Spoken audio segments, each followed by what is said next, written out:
Hey guys, what's up? It's Addy here, back with another video, and today I'm talking about some more news that has come out in the NBA. I mean, it's been a crazy week already for the NBA. Yesterday, one of the biggest news of this whole offseason has come out that Russell Westbrook will be joining up again with his boy James Harden and making another dynamic duo in the NBA. So this is going to be really, really fun to watch. In my opinion, I'm very, very excited about what is going to go down in Houston, and I hope that they work out really well together.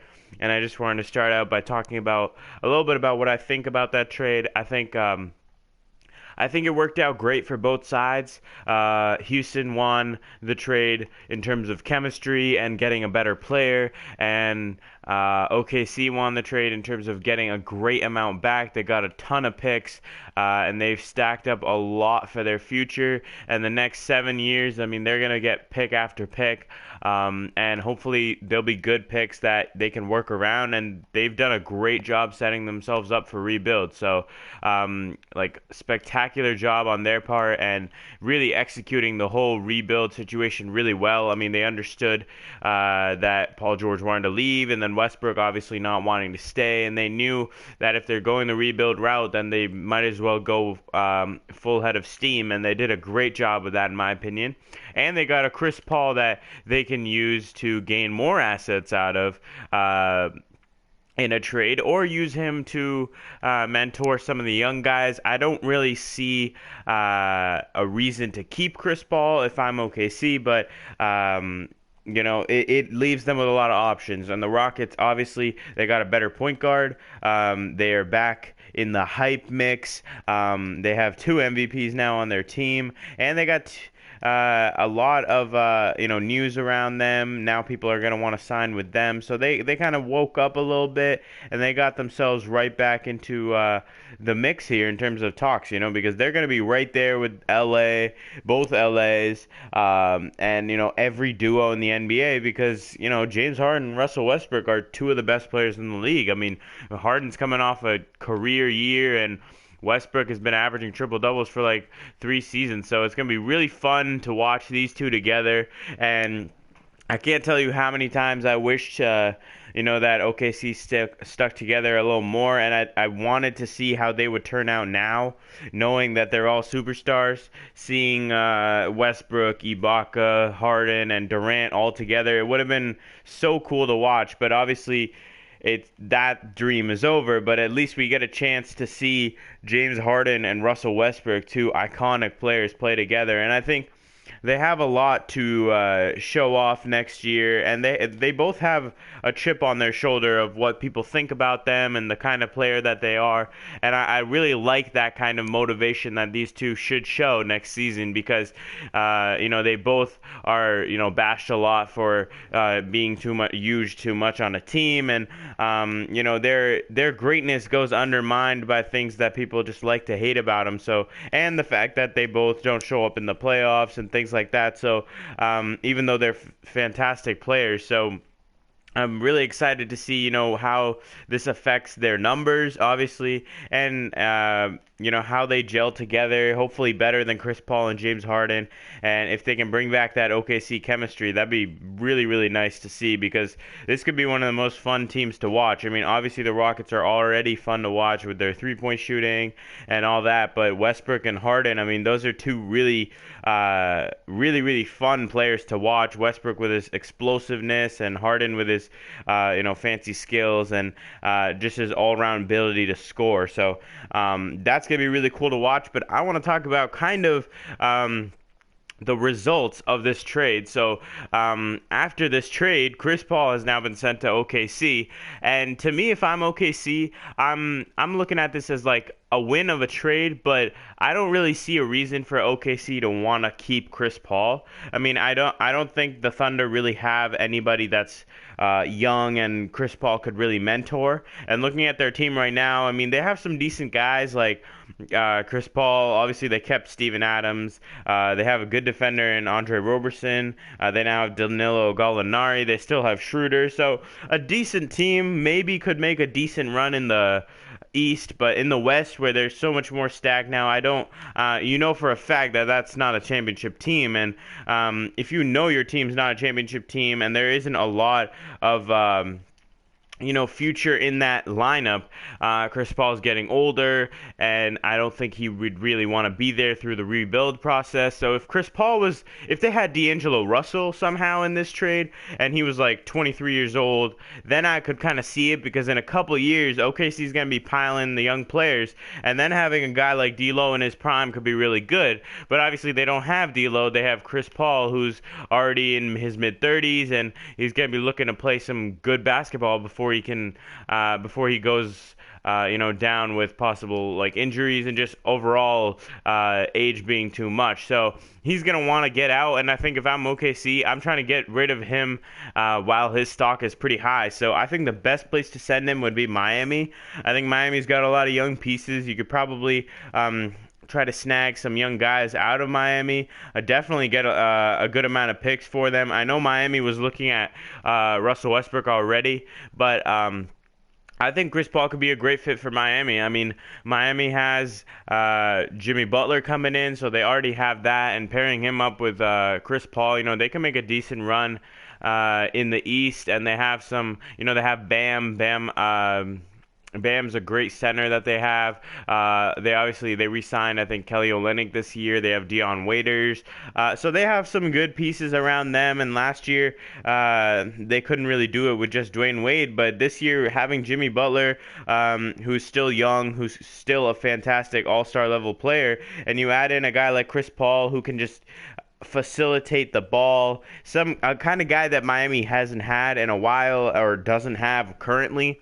No offense to Goran Dragic. I mean, I really like the way Goran Dragic plays, and he's a decent point guard in the NBA, but he's not Chris Paul in terms of basketball IQ and overall just making other guys better. So I think Jimmy Butler that way can work more on his scoring ability, and he doesn't have to worry about his playmaking. And then you got a guy like Chris Paul who can be the one facilitating the ball, getting the centers involved, the bigs involved, the young guys, and mentoring them. So Miami, I think, is a perfect fit. They're trying to get another good piece before they can really make a push for something. So I think it'd be fun to watch. That'd be a cool team. I'm already excited to see how Jimmy Butler turns out in Miami. But honestly, just adding Chris Paul to that team, I mean, they could be a playoff contender. I mean, obviously the East has gotten a lot stronger. Brooklyn's going to be way up there. The Milwaukee Bucks have gone nowhere. They still have their MVP. The Raptors have gone down, but I think the Celtics will be better next year. Maybe not the best team in the conference, but they'll definitely be up there. So the Celtics are someone to look at, and then the Pacers, I mean, they're getting Victor Oladipo back. They got Brogdon. So the East is not easy, but there's definitely a lot of room for them to break into that top 8 spot, maybe even like top 5. And I'd really like to see that team. I mean, Chris Paul has been undermined by James Harden for the last few years, and he's trying to make a comeback. Jimmy Butler has had a lot of issues with guys in the locker room. So, and I think they could really get along together because their goal is different. For the Rockets, I think it was more of James Harden wanting to do everything and Chris Paul not having the ball in his hands. But Jimmy Butler's not the type of guy who wants the ball in his hands all the time. He might want the last shot in the game, and I think Chris Paul is the kind of guy that would be willing to give him that last shot. I mean, I've never seen Chris Paul being the type of guy who, always wants the ball. I mean, always wants to shoot the ball. He's more of a great passer, and he gets others involved. And James Harden didn't work because James Harden was, always trying to do his own thing. He didn't want to learn from anybody, and that comes along with the fact of being a great player and doesn't want to listen to anyone. And I don't think Jimmy Butler is going to be getting mentored by Chris Paul that much because they have different playing style and they're both good defenders, so that could be really interesting to watch. And another thing that's come out since this trade has been Andre Iguodala. I mean, his interest of going to the Rockets and vice versa, they're both showing signs that possibly they could want to either make a trade with Memphis or have a buyout, and then Andre Iguodala signs with them. Either way works fine for me. I think Andre Iguodala would be a great piece to have if you're Houston. I mean, obviously, a lot of other teams have added great bench players to their team. And if you're Houston and you look at your team, I think they have a pretty solid lineup. I mean, yeah, nothing has changed from last year, but I really like that they have Eric Gordon, Clint Capella, Austin Rivers, PJ Tucker. I really like that lineup. I mean, I like that they didn't lose too much. All they had to do was swap their point guard and a pick, which is pretty great in my opinion. I mean, I would do that trade any day of the week, getting rid of Chris Paul for Russell Westbrook, knowing the chemistry issues you have, and knowing everything else that goes into it, and the fact that, you know, these are two guys that have played together and they have a lot in common, and, you know, they're both looking for that break. You know, Westbrook and James Harden are both looking to prove the haters wrong.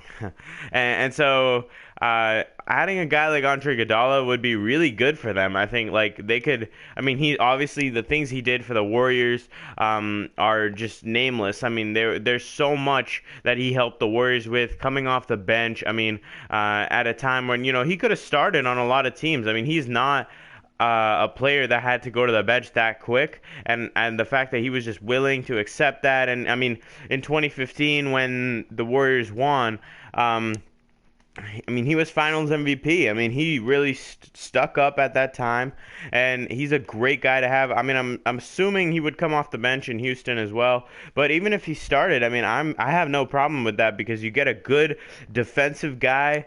I mean, James Harden is not known for his defense. Westbrook is decent on the defensive end, but adding a guy like Andre Iguodala would be fantastic to defend up some of those guards, but mostly forwards that you know, their guys right now might not be able to do. I like PJ Tucker as a defensive guy as well, but adding a guy like Andre Iguodala with so much experience in terms of going deep in the playoffs, playing big games, playing big minutes. I mean, Game 7 in NBA Finals. I mean, you don't get that kind of a player that easily, and he can help mentor the young guys, keep the coolness off the bench, and be like a go-to type of guy off the bench, which I really like, and a guy that they can look to on the defensive end to guard up literally anybody in the NBA. So to me, that's a fantastic addition to the Houston Rockets. I really like the way Andre Iguodala plays. I really like that he helped the Warriors so much while he was there, and I think the Rockets,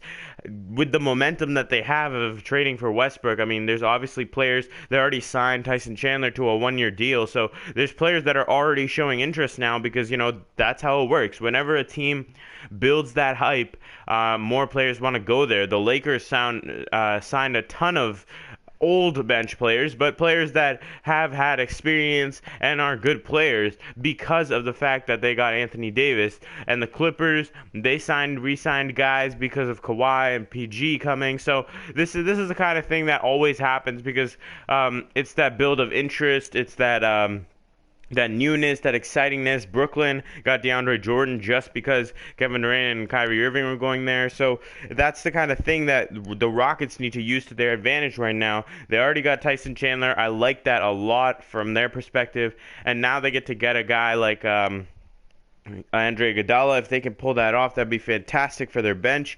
Or as a starter, I also like him a lot. So that'll be really interesting to watch and see where they go from that. And same with Miami. I hope that they can pull this off so that Jimmy Butler and Chris Paul can join up together and maybe do something decent in Miami and be like a 5th, 6th seed in the East. So that'll be cool to watch as well. But anyway, guys, thanks so much for watching. I know that was a lot of information, but it's just so much is happening these days that it's really exciting. So, yeah, we'll see what else happens. I'm sure the NBA is not done yet. We're probably going to have some surprising trades we didn't even know about. But, check out my last video. I actually predicted that Westbrook would be going to the Rockets, surprisingly enough. I mean, it's happened multiple times on this channel, but I'm happy that I was able to predict one of these because I really wanted it to happen. And to me, it didn't make the most sense to me, but it made good sense, and I'm glad that it worked out for both sides. So anyway, guys, thanks so much for watching. Don't forget to comment, rate, subscribe, all that good stuff. And yeah, have a great day, guys. Thanks so much. Peace.